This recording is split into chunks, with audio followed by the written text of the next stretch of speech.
Hey, what's up, everyone? Welcome to another edition of Let's Talk Marketing with NW, where I'm your host, Nathan Webster. I'm excited to chop it up with you today. Today, for episode 139, I want to talk about what's the purpose of a marketing plan. But before I get started, I want to say thank you to all my worldwide listeners out there supporting the show. I thank you for the likes. I thank you for the shares. I thank you for the downloads. And for all my first-time listeners, thank you very much for tuning in to Let's Talk Marketing with NW podcast, where we are dropping diamonds episode by episode. And in this episode in particular, I realized I've never talked about a marketing plan in specifics. Now, you're going to notice that majority of my shows are under 20 minutes. I try to make them under 20 minutes, and this show is under 10 minutes. And if that's because my goal is when I'm by myself, I want to give you just content, left, right, all, just on the go, just so you can get it short bites and you can take it where you need to go. You need to re-listen to it, you can.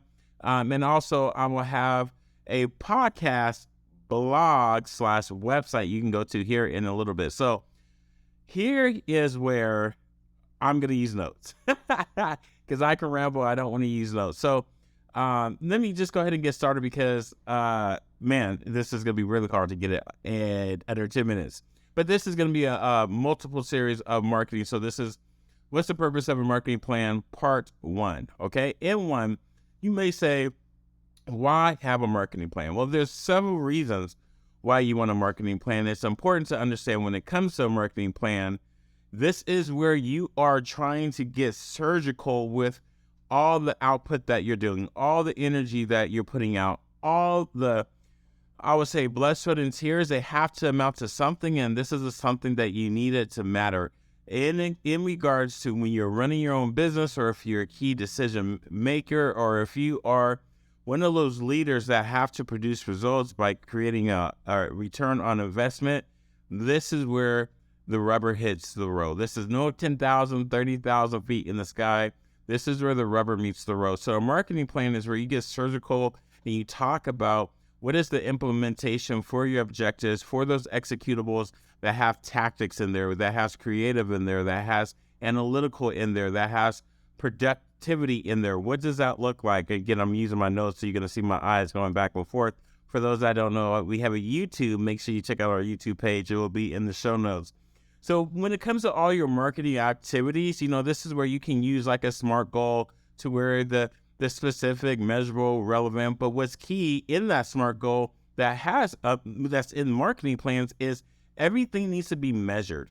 Not just the return, but it also needs to be measured of how much labor you're using. Now, you might say, I don't have any employees. Well, that for right now, that's good. You got to measure your own time of how much time you spend, like specifically for an example, how much time do you spend creating content? How much time do you spend posting the content? How much time do you spend liking and sharing other stuff? So this is about being surgical with your time, but with your time, figuring out what's the return back into your operations, which is another component.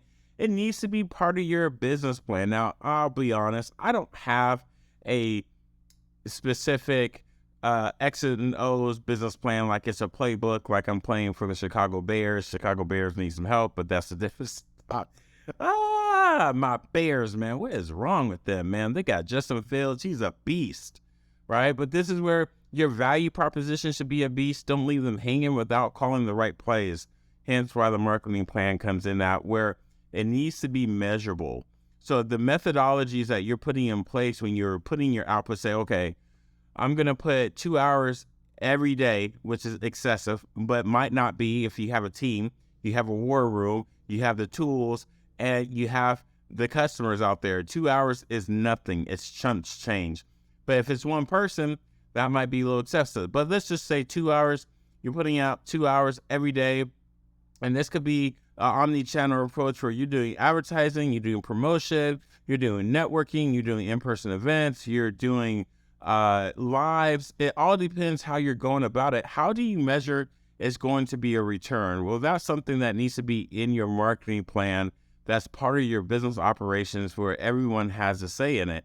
As I said to you before, sales then goes into marketing. They're not separate. They're one, but yes, they're a husband and wife in a marriage because the sales is what gets the attention of the people to get them to consider to move forward down that pipeline. But in order for you to catch them and know where they're at, that's the marketing. This is the data that you're getting from your research. So if you haven't spent time doing research, your plan should include that, because you can buy one, but doesn't mean it's going to be exactly the right fit for you. So these are the things where you have all these things spelled out. Again, you're going surgical with it. And of course, when you're going surgical, you don't cut twice, you cut once. You measure twice, maybe 3-4 times, but you only cut once. So this is the time where your cut needs to be precise, and where some folks say, like, you got to be 100% exact. So this is where having the analysis, those methodologies of where you're measuring your output, you're measuring the people that are coming in. And what I've talked about before, like I said, there's a multiple podcasts that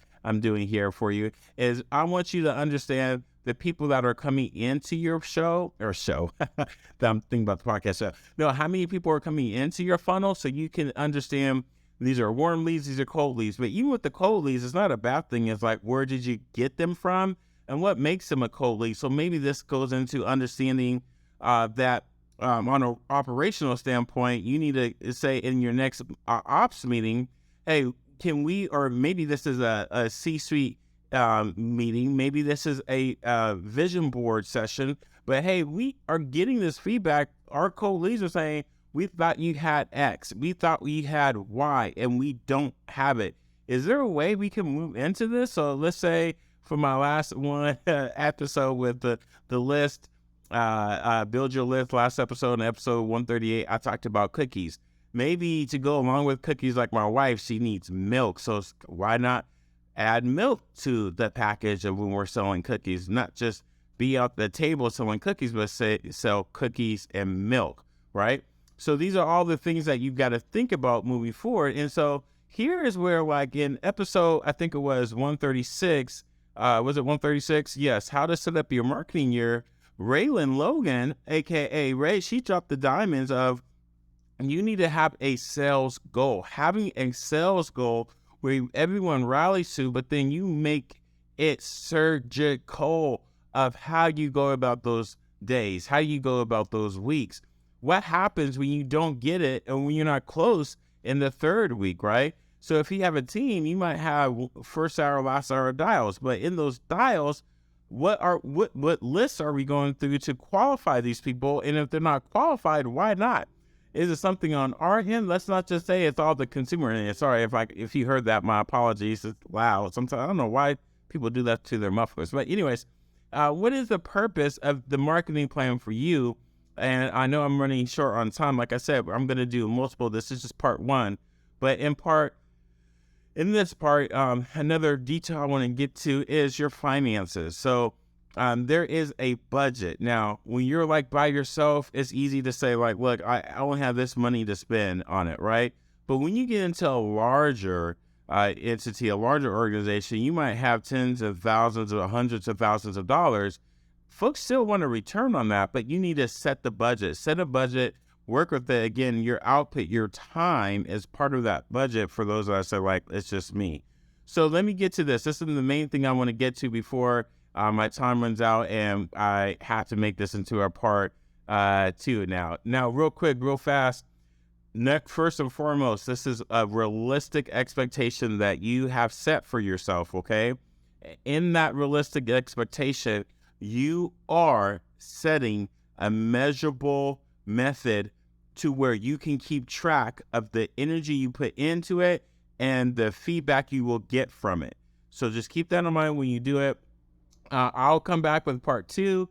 I hope you enjoyed this show. Y'all, I thank you for rocking with me. If you have any questions or concerns, please feel free to reach out at info@nwebsterllc.com. Until next time, everything is going to be at the bottom of the show notes for more information. So dream big and Godspeed.